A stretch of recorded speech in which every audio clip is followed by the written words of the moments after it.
ماوەی چەند ڕۆژێکە لە سنووری گەرمەسێر و دەشتی بنکورە وەرزی دروێنەکردنی گەنمی بەراوی جوتیاران دەستی پێکردووە. ئەم ساڵ هەرچەندە وشکە ساڵی و بێبارانی بوو لە ناوچەکە، بەڵام بەرهەمی گەنمی جوتیارانی ئەم ساڵ باشترە بە بەراورد بە ساڵی ڕابردوو. جوتیارانیش داواکارن لە حکوومەت هاوکاریان بکات، بە تایبەتی ئەو جوتیارانەی کە ئەم ساڵ بەرهەمەکانیان لە ناوچووە. حاڵ زەراعەتی ساڵ الحەمدوللا باشە، بەس وان نییە حکومەت ئەمان ناکە و مەسەفی زۆرە، کیمیاوی خۆزانی گرانە، دەرمان پێمان بۆمان ناسنن والحەمدە باشە ئینمان کردێ، بەس داوا لە حکومەتی ئەەکەین مساعدەمان بکات ئەو فەڕی لەوەرەوە ئەگەر لە خەیەک و 15 نەکە حەسابکە استیفادە لێی ناکە پەدا.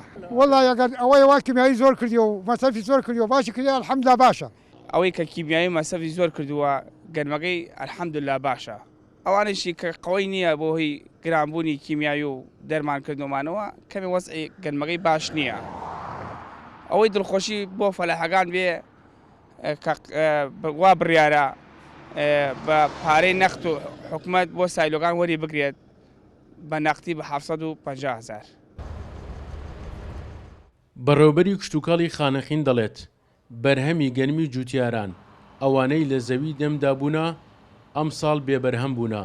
تەنها ئەو جوتیارانە درەو دەکەن کە بەرهەمەکانیان لە زەوی بەراودا بووە و ئەم ساڵ بەرهەمیان دەبێت. ڕێژەیەکی باشە، خراپ نییە، ینی لە چاو ساڵانی پار و ئەوانە ئەگەر وەکو ساڵی پار و پێران نەبێ کەمتر نییە. لە هەندێک شوێن ڕێعینەکەی کەمە، ینی بڵێن بۆ وەزنەکەی کەمە، بەڵام ئەو ئەگەڕێتەوە بۆ لەوە ئەچێت احتیمامێکی باشتری پێ نەدرایە ئاوەکە لە کاتی خۆیان نەبوو بێ. بەنسبەت دەیمیشەوە دەیمەکانمان یانی ئەوەی کە بڵێن پشتاوە ئەوە هەر نەهاتووە باش نییە. بەنسبەت گەنمی خانەخین و هەردوو نەحێکەیوە و ئەو شوێنانیش کەوا ئێمە ئێنما کردووە خستومانەتە بەرنامەی خۆمانەوە لە خوتەی ئەم ساڵی 2021-2022 لە کەلار وەرەگیریە.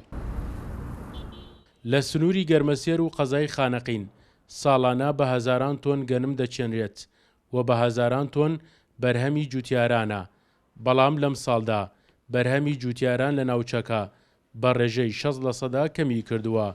ئەوەی مای خۆشحاڵی جوتیارانە ئەوەیە کە ئەم ساڵ ڕاستەوخۆ وەزارەتی بازرگانی عێراق بەرهەمەکانیان وەردەگرێتەوە. سەرکەوت ئەحمەد، کورسات نیوز، دەشتی بنکورە.